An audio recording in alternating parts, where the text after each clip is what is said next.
thank you. You are gracious and merciful, full of compassion, O Lord Jesus. Your throne is established in righteousness and truth, O God. Your word is truth. Establish your truth in in our hearts, and help us to be established in your truth, O God. Help us to walk in your truth. Speak to us by thy truth right now, O Lord, and remove all unrighteousness and all darkness in our hearts, O Lord Jesus, and delete it from our minds and hearts. Let your grace and mercy be upon us. Let your light shine upon in our minds, O Lord Jesus. Your light is your beloved Son, Jesus Christ. Fill our minds with your light and lead us. Speak to us, O God. Renew us, O Lord Jesus. And let thy mighty name be glorified. In Jesus' loving and most precious name I pray. Amen. Hallelujah. Praise the Lord to each and every one. I greet you in the wonderful name of Jesus Christ, who has saved us through his precious blood. He has redeemed us, and he has paid the ransom for us, our sins and all our transgressions. And his grace and mercy be upon you.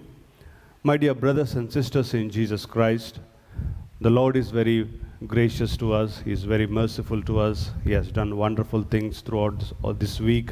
He has been leading us, protecting us, and providing us whatever we need. He has granted our petitions, and Lord has been good to us because his goodness endures forever, and he has been showing his goodness throughout all the generations. And he's showing his goodness by rising the sun upon us, giving us the light, giving us the rain, and giving us the fruit of the earth, and making our hearts glad. So we should thank all the goodness which he has shown to us, and we should always be thankful to God, praise him for his salvation which he has given to us through his Son, beloved Jesus Christ.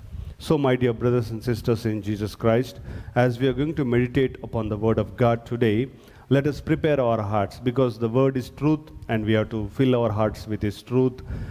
As Jesus speaks to us, we have to open our ears, we have to open our hearts, we have to be opened to his word, so that his word will be sown in our hearts, and it will bring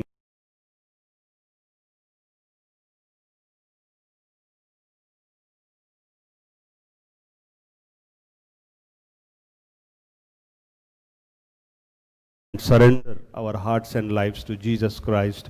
God is going to bless us. So when we hear the word of God and when we do according to his word, we are a wise people who is building his house upon a rock, and his foundation is very strong.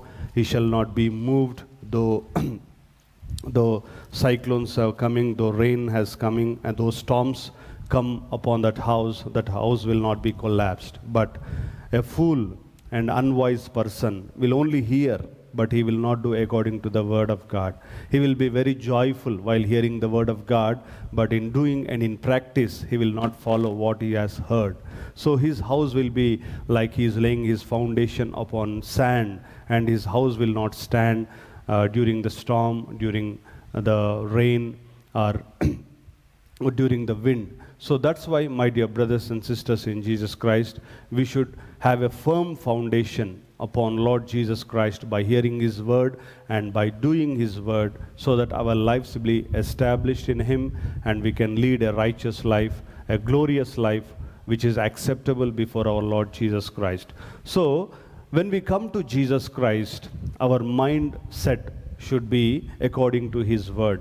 We do not think whatever petitions or whatever intentions or whatever causes with which we come to Jesus Christ will do according to that. Because people will think that my will be done in the presence of God. We will be taking our will before Jesus Christ and placing it before the Heavenly Father and asking God, Lord, complete this, do this. So Jesus' word and Jesus' will is not like that. So we should do according to the will of our Father, the will of our Lord Jesus Christ. So one person is coming to Jesus Christ and is asking for something.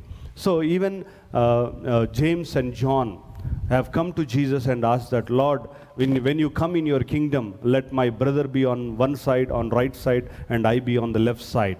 They did not know what they were asking Jesus, because they were thinking that Jesus will establish a kingdom in this world, or in the kingdom which is going to come which will be resembling the kingdom of this world. Because in the kingdom of David, in the kingdom of Solomon, there were many counselors. The sons of David were chief ministers. So like that, they were thinking that we'll also be a special ministers in the kingdom of Jesus Christ. But they did not know what they were asking, but they did not knew what the kingdom of God or what the kingdom of Jesus would be looking like.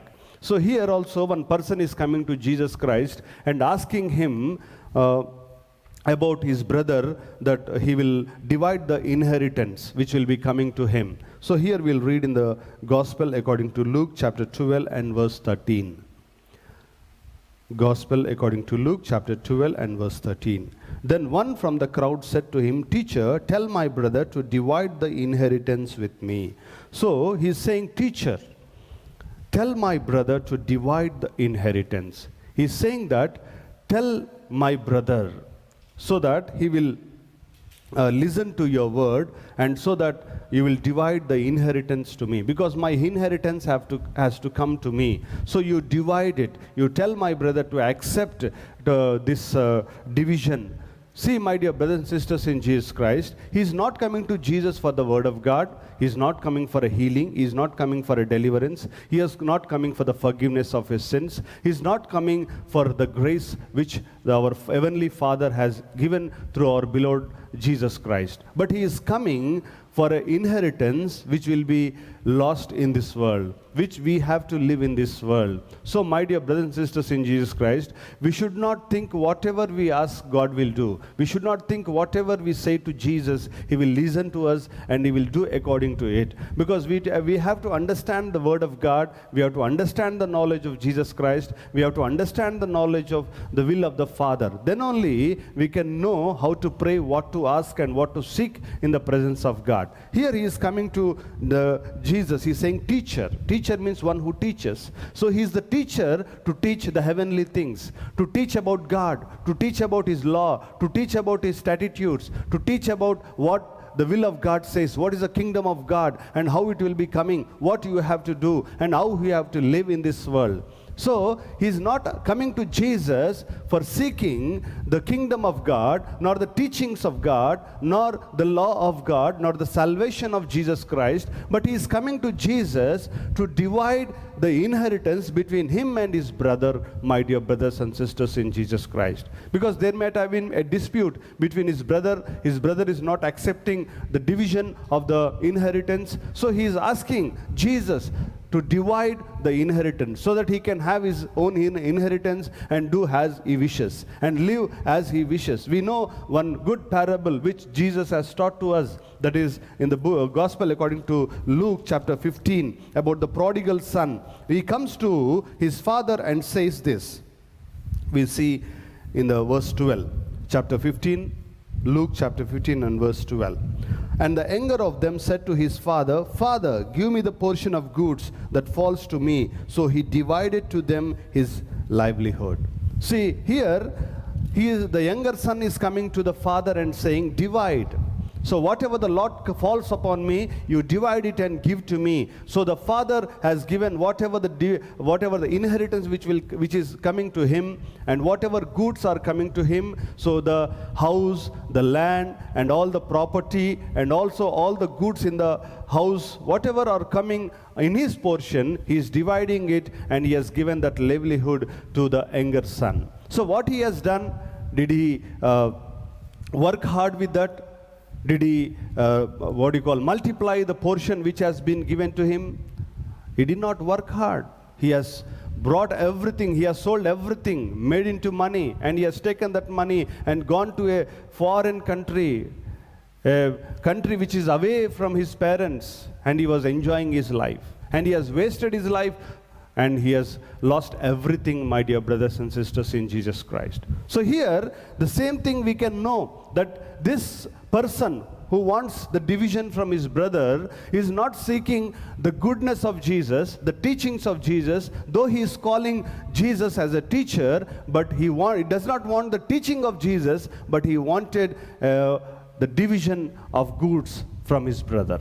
So here we come to Jesus.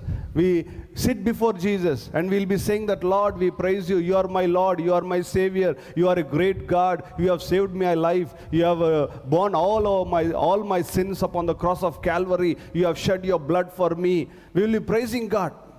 But when it comes to a time, if God says, leave everything and follow me, you do serve me, you minister for me, you do this one, you do that one, if God says, Lord, I cannot do that.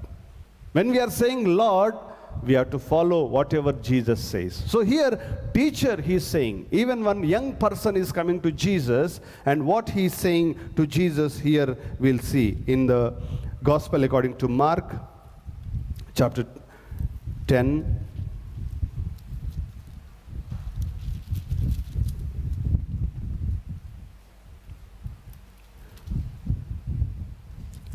On verse 17. Gospel according to Mark chapter 10 and verse 17. Now as he was going out on the road, one came running, knelt before him and asked him, Good teacher, what shall I do that I may inherit eternal life? See, he is saying, good teacher. What a great respect he is giving to Jesus. So sometimes we'll give great respect, though we may not have full respect from our heart. We go to some people, some officer or some minister or some person, before them we will be very obedient. Good morning, sir. Good morning, teacher. We'll be shivering. I know one girl, Pratyaksha. So before teacher, she will go, good morning, teacher. She'll say, good morning, teacher. Great respect. Oh, teacher will be very happy. So once teacher is gone, after teacher is going, she will do like this. Before teacher, she'll be very fearing, like this. Oh, people will think, oh, what a great respect. She's fearing. But once the teacher is gone, her actions are different. So here also, this young ruler is coming to Jesus and he's saying that, good teacher.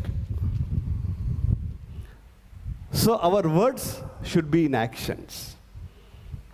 Whatever we speak and whatever we intend or whatever we show in our actions, in our words, that should be in our heart. It should not be that something different should be in our heart. Outside we'll be showing great respect, but inside we hate them. We dishonor them, disrespect them. So it should not be like that. So here he's saying, good teacher, what shall I do to inherit eternal life? Then Jesus said that you follow the law, do not commit murder, do not commit adultery, do not covet, and do not steal, do not speak lies. Then he said, Lord, I am doing all these things from my childhood. Still, what more I am lacking? What I need? Then Jesus said to him that you lack one thing. Go and sell everything and follow me. That rich person, the rich ruler who is having authority, who is young, was very sorrowful. He was disappointed. Then he left Jesus. Then Jesus said that it is not possible for a rich man to enter into the kingdom of heaven. Because once Jesus said that you leave everything, he could not leave that. Here also he is coming to Jesus to divide the portion, but his intention is only the portion which he gets, only the property, only the riches of this world he wanted, but he does not wanted the teaching of Jesus Christ.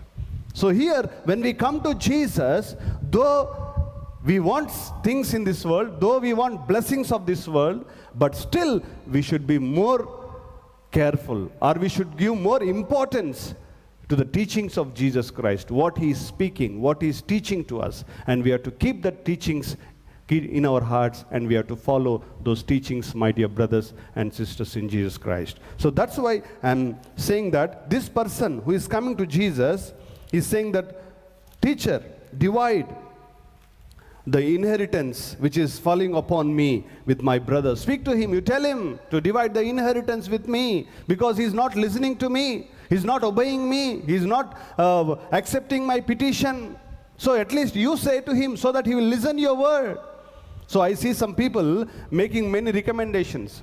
Even servants of God, they take the people, the believers, to different offices for recommendation. Oh, I know this minister, I know chief minister, I know that officer. Come, I will speak to him. They'll go to police stations. All these things they will do. That is not the business of the servants of God. God has not appointed you for that. God has appointed us to teach the word of God to the people, to lead them to the eternal life, to lead them into the kingdom of God.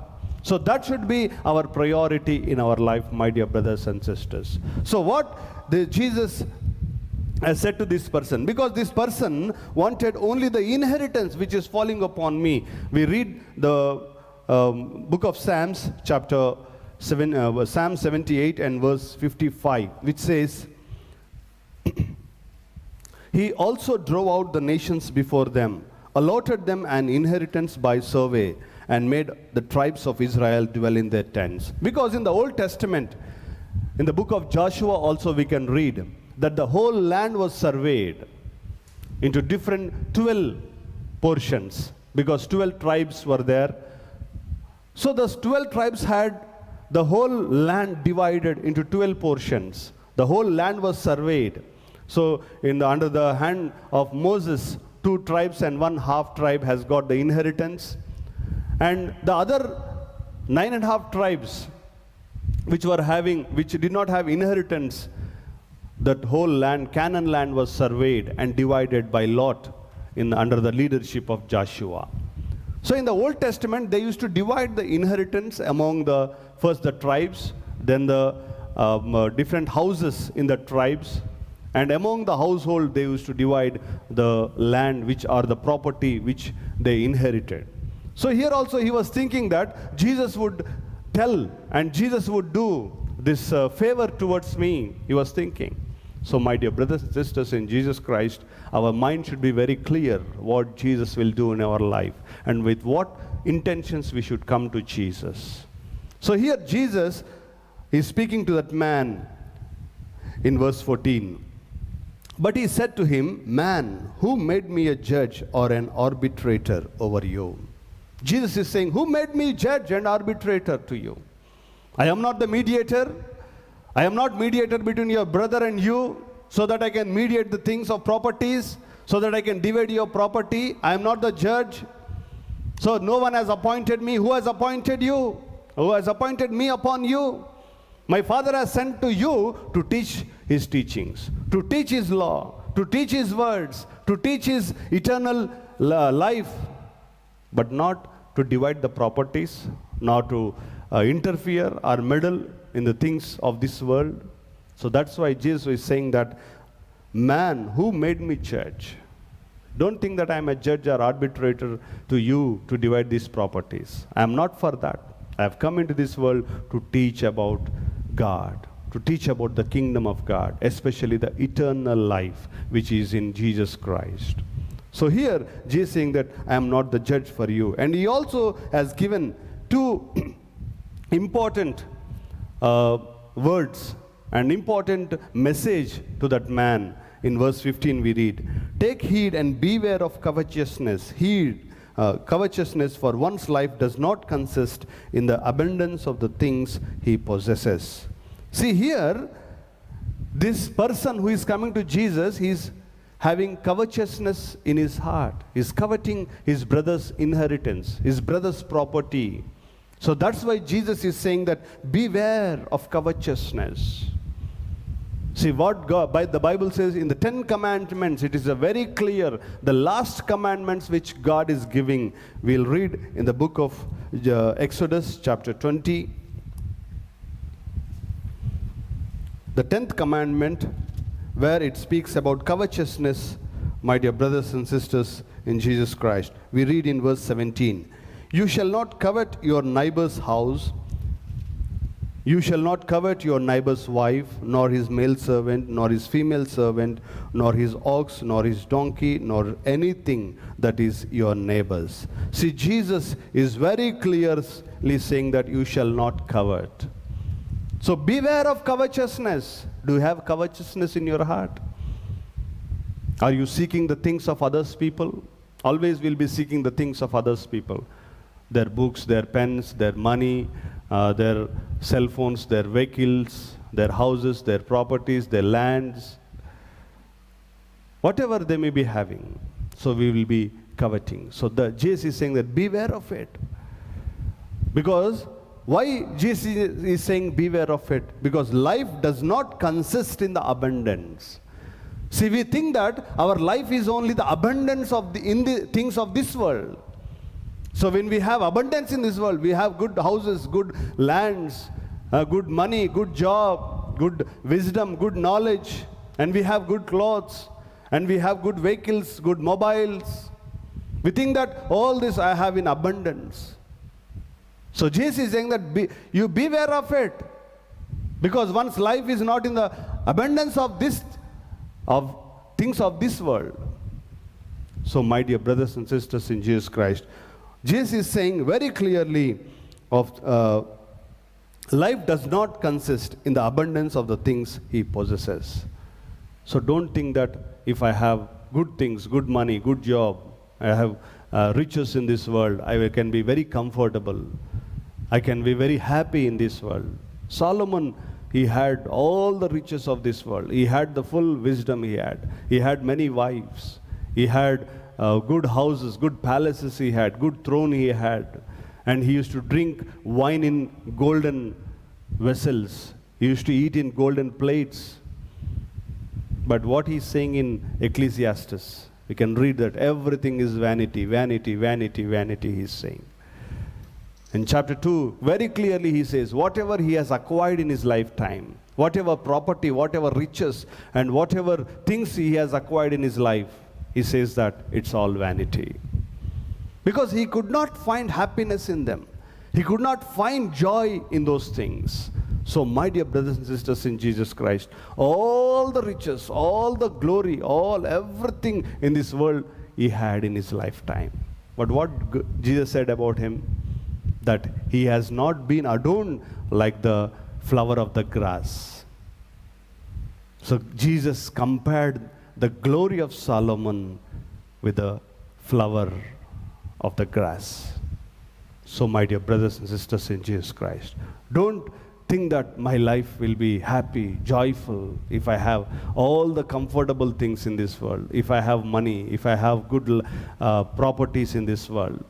But abundance does not consist in one's life. But what Jesus is saying, he has said very good parable. We'll just expound it and we'll just close this message. In verse 16 we read, then he spoke a parable to them saying, the ground of a certain rich man yielded plentifully, and he thought within himself, saying, what shall I do, since I have no room to store my crops? See, once a rich man had a land. So one year he had a very plentiful crop. So every year he was having a regular yield. So according to that yield, he was having a barns. So he gathered all the crop and stored in the barns. And one year he had a very plentiful, excessive crop yield he has got. So he was thinking, what shall I do with this yield? Shall I sell it? What shall I do?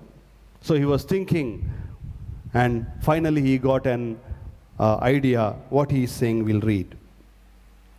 Saying, what shall I do, since I have no room to store my crops? So he said, I will do this. I will pull down my barns and build greater, and there I will store all my crops and my goods. So he is going to build new barns, very bigger one, larger one, so that all the crop which he has got by yield, so he'll be storing in that. So he has taken the barns, he has demolished it, he has built very bigger barns, and he has brought all the crop and stored in that barns, and he has completed all the work. And what he is saying to himself, we'll read in verse 19. And I will say to my soul, soul, you have many goods laid up for many years. Take your ease, eat, drink, and be merry. See, the Bible says that after you are having the yield of the crop, you have to bring the first fruits to God. You have to give the tithe to God. You have to bring that tithe into the temple.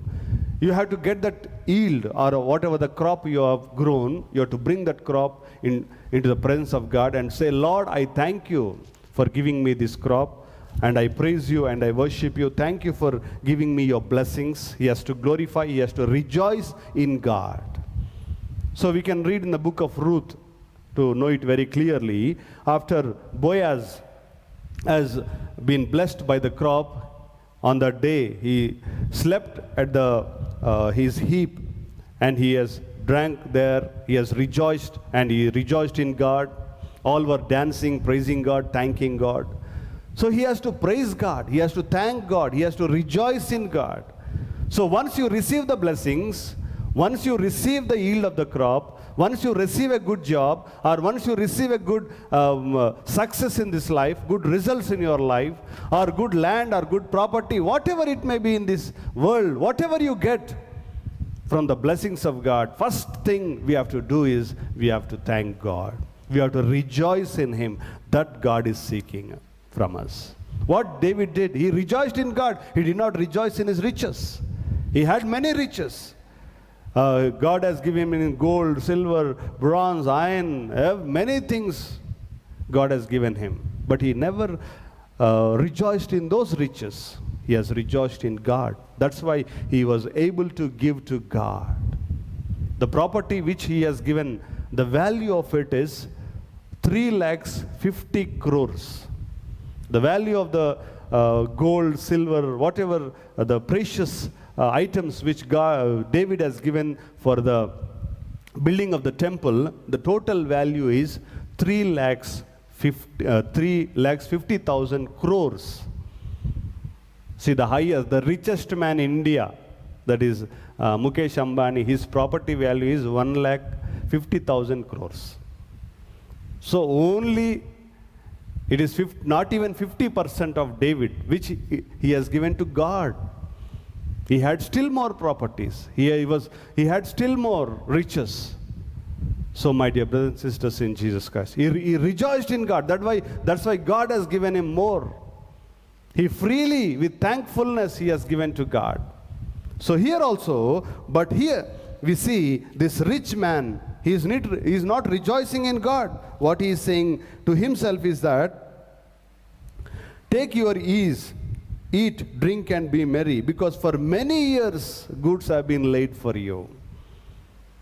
So that's why what God has said to him, we'll read it and close it. Verse 20. But God said to him, fool, this night your soul will be required of you. Fool, your soul will be required of you now, tonight. So whose it will be? All those you have acquired. It will be for no one. So, my dear brothers and sisters in Jesus Christ, remember the word of God. Finally, with closing in verse 21. So is he who lays up treasure for himself and is not rich toward God. So we have to lay up treasure for God. We have to be rich towards God. We have to lay up treasure in heaven, not in this world. So when we come to Jesus, first we should seek his kingdom. First we should seek his righteousness. First we should seek all the riches and treasures which we can store up in heaven, where there will be no eaten by moth.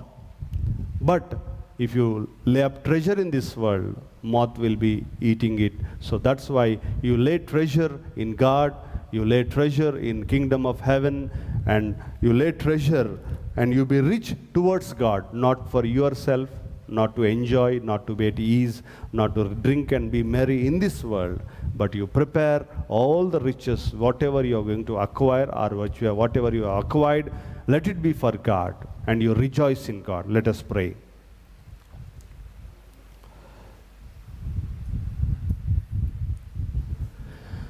Lord Heavenly Father, we thank you for this wonderful word which you have given to us, O Lord Jesus. Lord, help us to come before you for your righteousness and for your kingdom, for the riches and treasures which we can lay up in heaven, O Lord Jesus. As your word says that, seek the treasure in heaven. Lord, help us to seek treasure in heaven. Help us to be rich towards you, O Lord, not to be rich towards ourselves, not to be rich towards this world, O Lord Jesus. Lord Heavenly Father, whatever you have given to us, whatever riches or whatever blessings which you have given in this world to us, O Lord, help us to rejoice in you. Help us to be glad in you. Help us to be thankful always, O God, in your holy name. Lord Heavenly Father, bless each and everyone who has heard these words, O Lord. Let those words be fruitful in their hearts. Lead them and protect them in thy arms, O Lord. Heal them by your stripes, O God. Deliver them by your power. Lord, let your blood be upon them. Sprinkle your blood upon them. Sprinkle your blood upon them. Sprinkle your blood upon them, O Lord. Protect them from corona, O Lord Jesus. And let your blood be upon them. Let your angels guard them, O Lord Jesus. Help us to rejoice and pray. Help us to read your word and help us to walk in your ways and truth, O God. Lord Heavenly Father, we pray for the petitions, whatever the brothers and sisters who are watching this program have, O Lord. Lord, according to your will, it will be done, O Lord.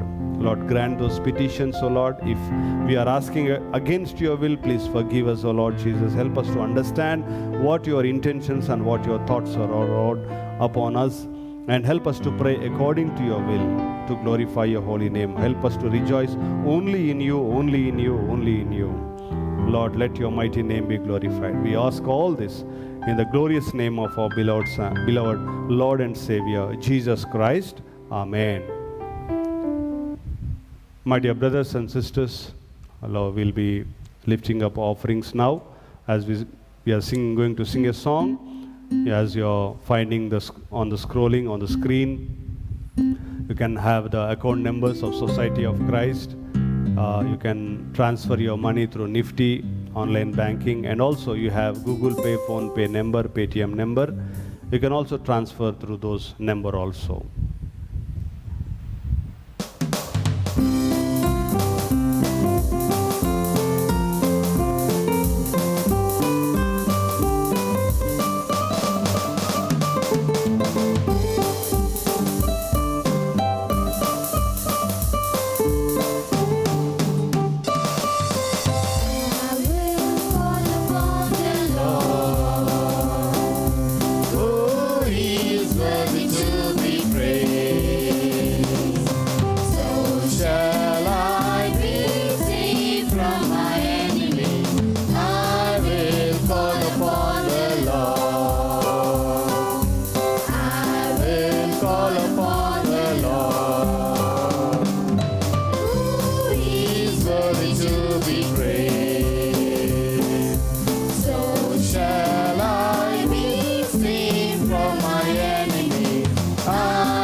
Let us pray. Lord Heavenly Father, we thank you for all the offerings which the people have sown into your kingdom, O Lord Jesus. Bless them as they have given, O Lord God, and open up the treasures of heaven and bless them, Lord. Bless the works of their hands and bless their jobs, bless their works, O Lord Jesus, and give them whatever scarcity they are having, whatever need they have in their lives, O Lord Jesus. Let all their needs be met by your heavenly treasure, O